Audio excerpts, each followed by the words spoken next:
Welcome to another edition, another episode of the Fabric Library podcast. As you know, we love having conversations with interior designers here because we love working with designers. They are the ones who love working with our fabrics, and therefore it's always good to have that close connection, understand their stories, see what they do, how they go about their work and lives and everything else. Today on this episode, I have a very special interior designer. Why do I say special? Because she doesn't just design, but she also puts meaning in design. Now, what does that mean? I'm not going to spoil it for you. Let's ask the lady herself. In the studio with me is Fahmy from The Wall. How are you, ma'am? You good? I'm good, Samir. Thank you for having me. It is my pleasure. Welcome to our podcast. We love talking to designers because we love to see how designers think, how designers work with different elements. But you bring a extra special aspect to it. I hear you work with energies and positive mindsets and all of that. Unpack that for me, in a very summarized manner, please. Okay, in a very short, scripted explanation. So any design impacts you, and the reason why that impacts you is because it kind of touches something in your subconscious. Right. So that's why people talk about storytelling, and what is it that your space tells about you. So I try to weave that into any design I do. It has to have a story. It has to have another depth or another dimension, rather than just having one-dimension aesthetics. Right. And another thing that I got introduced to 20 years ago, it's energy. And energy has been used in design from a very, very long time. Right. It's not new. It's not new to use energy and weave it into the design. I mean, Michelangelo used energy in his designs, and there's so much in ancient wisdom. And I turned to Feng Shui because I got drawn to it and what it stands for and what it asks people to do or maintain in their houses. So I weave these three elements: aesthetics, storytelling, and energy. And when you say storytelling, is it the story of the person whose space you're designing, or the story of the space itself? I mean, it could be the story of the space itself, if it had any historical aspect to it. But if it's just the people, especially here in Dubai, everything is new, everything is glamorous.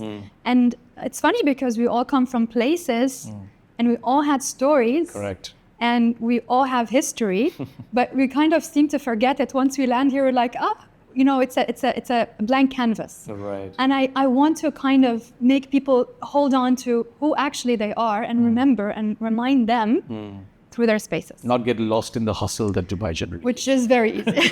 True. And you mentioned stories, and that's one of the ideas of this podcast, is to get those stories out, how people started, your journeys, your stories. But before I get to that, you mentioned Feng Shui. Yes. Very interesting. I mean, I've never come around completely understanding it. Do you care to explain to our viewers? Yes, absolutely. So Feng Shui is Chinese. It's a Chinese, like a body of knowledge. So it's not only in houses or in design. It's used in different aspects. But let's say in design, where I use it as a tool, it's mainly to create balance and harmony in a space. Right. So what is it that creates that harmony? Why do you go into why is it that you step into a place or a space or a room or a restaurant and you instantly feel like so nice? You're right. You get that feeling. And you can step into the most luxurious space and feel down and feel small and feel maybe burdened. And design with energy provides you that, gives you that. That's very interesting. People feel that, but nobody talks about it. Yes, That's should. the interesting part. That's why I'm here. Amazing. We'll talk to you about that. Okay, you said stories. Now let's come to your story. You've been here for a while, more than 10 years in Dubai. Yes. I've been here for, I think, 12 years. Yeah. When I first came here, I had my second child. Oh, lovely. Okay. And so before that, I was in Geneva, Switzerland, for 5 years. And my direction was to continue what I was working in, which was green architecture. Right. But after I came here, I got my second child, third child, fourth child. What? Mother of 4? Yeah. No, I don't. Yeah, I am. Do you guys believe it? Can't be. Anyway, go on. So I think it was after my fourth child, I was like, I think I'm going to park architecture for a bit and focus on design, because I had that moment where I thought, what is it that I want to bring? It was not a matter of career. It was a matter of what is it that I'm passionate about, and what is it that I want people to have. Right.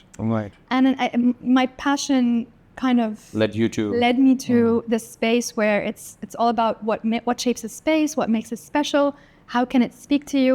And again, being an expat, now thinking about it in, backwards, as an expat for a very, very long time, you move so many houses and so many cities and so many places that you tend to forget. So storytelling was a very big passion as well. So again, just putting that all together, I decided to do interior design and focus on the buildings internally and how they flow and how do they make us feel. Amazing. I want to know more about that, but let's go further in the past. Green architecture. Yes. What do you mean by green architecture? I know you must have done that a long time ago. Yes. You were just telling me off before we started the podcast. in the year 2000. Yes. Was sustainability even a thing back then? Oh my God, it was. I just remember my dissertation, a green approach towards sustainable architecture. This is in the year 2000. Year 2000. I cannot believe it. It is because 25 years ago you were talking about green architecture. And what led you to doing something like that? I mean, again, studying in engineering school, architectural school, listening to professors talk about, this design versus this design, and talking about lines and very masculine and very tangible aspects. But I can feel that there was something missing. Right. And we had that opportunity in our engineering school to you get electives. The year 3 and the year 4, you get electives. So there was green architecture on the table. Right. I didn't have, there were no second thoughts. I'm like, I'm going to go into green architecture. Amazing. And I learned so much. And I learned that green architecture, again, it's not something new. Because the original caveman.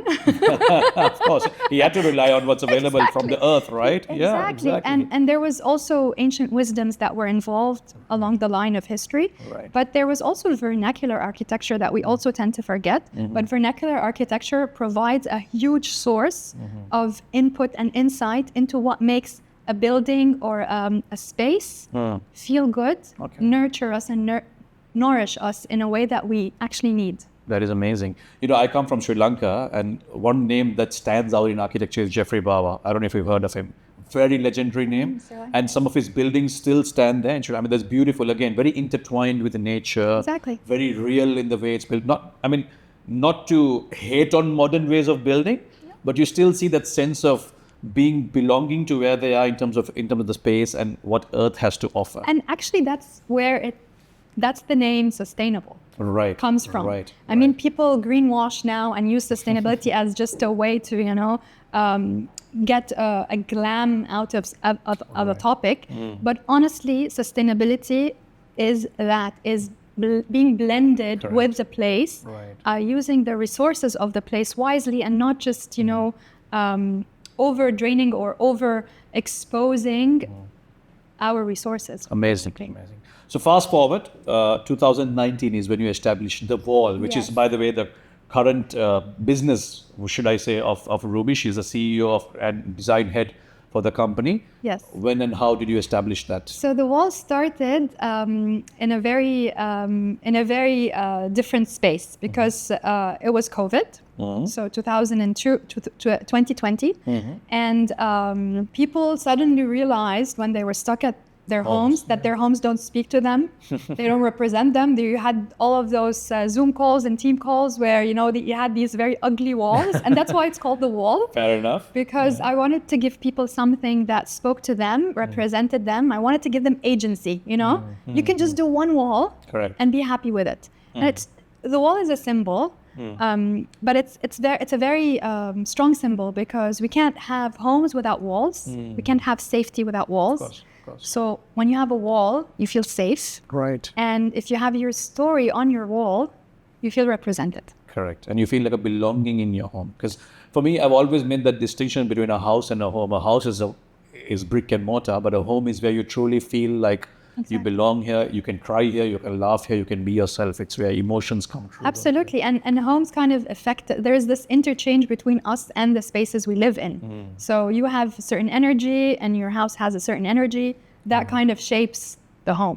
Do you have trouble explaining this concept when you go to your clients? Because, living in a space like this, right, it's so, again, I don't want to be negative, but there's so much capitalism, there's so much go-getting, there's so much hustle in here. For someone to even grasp a concept like this, is it tough? I mean, I try not to force my ideas on people. Right. But right. usually clients come to me when they kind of Looking for something. Like exactly, Okay, amazing. or they have trouble. Right. They come to me when they're like, you know what, there is something wrong. Like we've done everything by the book, but there Right. is no flow, or we don't feel happy, or we can't sleep, or Wow, so they okay. come to me with a certain issue. And sometimes, of course, you have the clients who come for pure aesthetics. I don't force anything on them, but like I never do anything that's against. Like I would never do anything without a flow. Of course. It doesn't make sense, or it doesn't have, for example, the 5 elements that are crucial for a flow. Tell us what these 5 elements are. So the Chinese believe, or Feng Shui teaches, that there are 5 elements that are in the earth. And these 5 elements don't only exist on earth, they also exist within us. Okay. So when you have these 5 elements represented in your space, in your internal space, you're at harmony because they resonate with your internal 5 elements. Okay. And what are these 5 elements? So the 5 elements are wood, fire, earth, metal, and water. And they're kind of always in a cycle. So these 5 elements kind of give rise to each other. So fire, so let's say wood gives rise to fire because when you, Of course, you know, you burn wood, yeah. Exactly. Fire, exactly. And then fire turns into ashes. So that's earth. Right. And then inside the earth, you have metal. Metal. And through metal, or through the internal core of the earth, right, comes the water. Amazing. So these 5 elements are always in a good cycle. Sometimes, of course, it gets disrupted. And that's when you feel that something is off. You know, people always say, there's something off with this place. Yeah, you just get that feeling. Yeah, you're right. Yeah. And it's just, and it's also an instinct that we have as human. We were built in with that instinct. And we just, because of modernism that has been like, I don't know, 100 years versus thousands of years of ancient wisdom. Amazing. It's just 100 years that kind of made us lose our, our compass. But I mean, we have it. It's built in. And when you say it's within us as well, is it the personality traits of Do you mean the us, 5 elements? The 5 elements? It's or the emotions that you feel? No, it's the physical. It's Right, it's a okay. physical. It's a physical thing. Amazing. You know, it's funny. You talk about, when you go to a place and something seems off. I had the complete opposite feeling of that. I'm sure it's connected to this somehow. When I moved into my home in Sri Lanka, before I moved here, like 2 years ago, I wasn't even looking for a place. I was happy in my house. And then I had spoken to a broker saying I'm looking for a showroom space for my business. And 2 days later, he calls me and saying, there's a beautiful home. Do you want to look at it? I said, why are you asking me to see your home? I want to show me showroom. He's like, no, this is a really nice place. I wanted to go have a look at it. I'm like, you know what? Fine. It's on the way to when I go to drop my kids to school. Because you're telling me, I'll just go have a look. I wasn't even looking to buy a house. Trust me, I was happy where I was. I drop my kids to school. I go into that space. I call the broker. I said, okay, come show me. He opens the door. I step in. I kid you not, Ruby. I step in. I set my first foot in. I'm like, I want to move in here. I know exactly. I what hadn't you even say. seen the place. I know exactly how I it felt. swear to God, I just went into the living room. I set my foot in. There was this feeling that overtook me saying, Samir, you are going to live here. I called my wife. I said, listen, I haven't seen this full place. Get ready. I'm going to come pick you up. We are buying this place no matter what.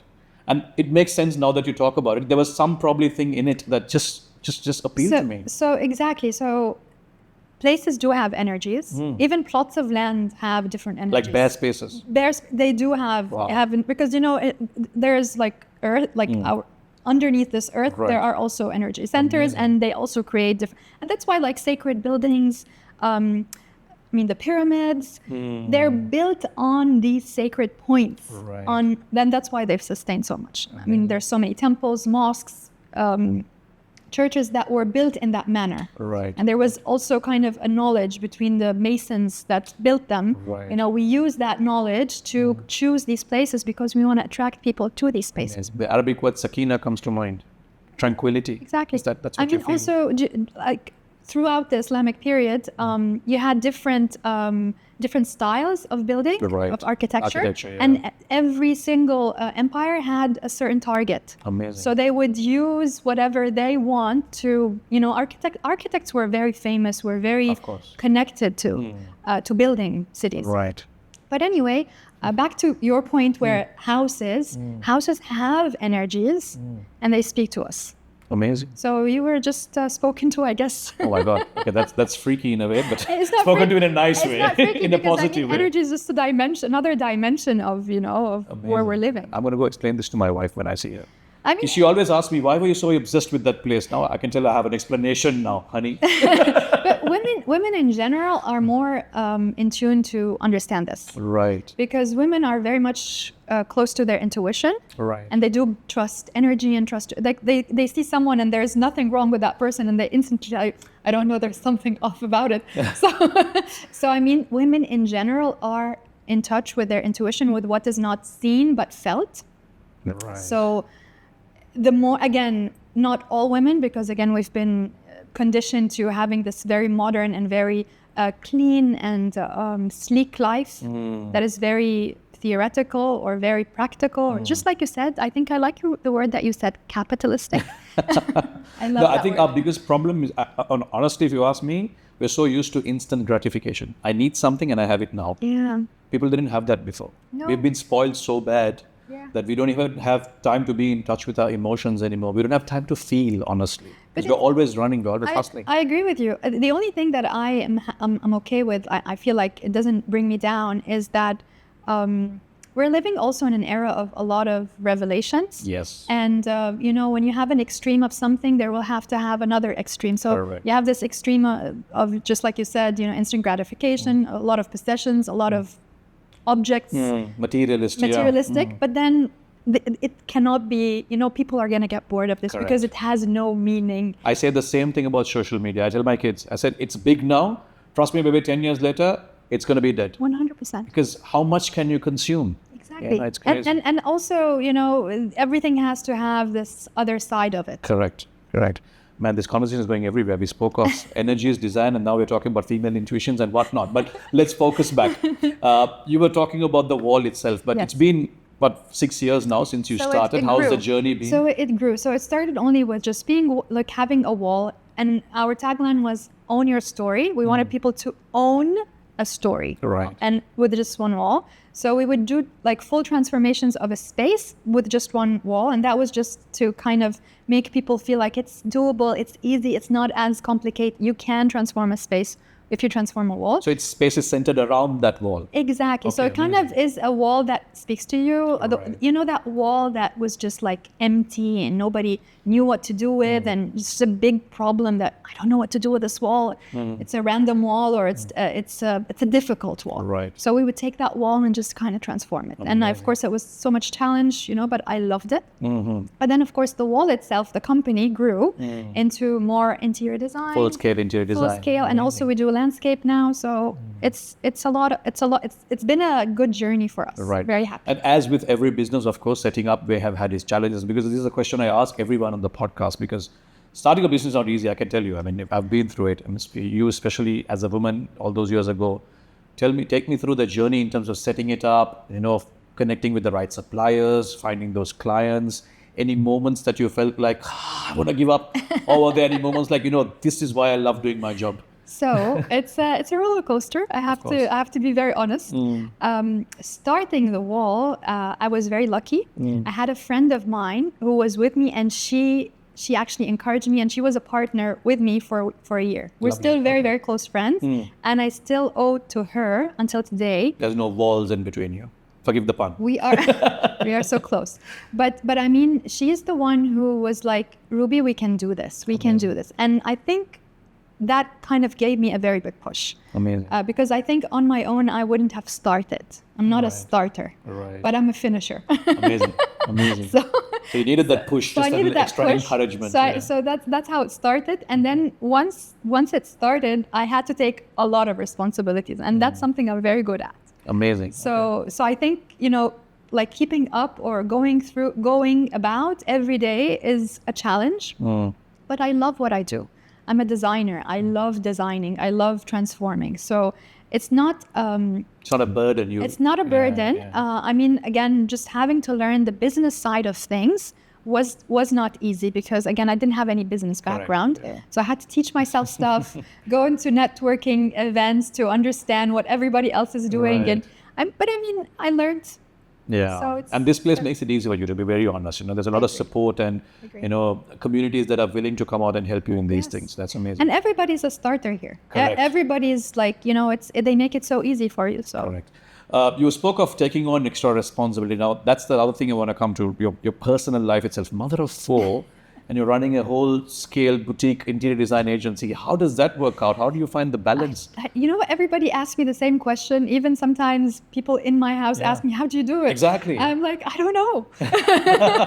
I just feel like I had a moment in time, again, during COVID, where I sat down with myself a lot and I thought, what do I really want to do?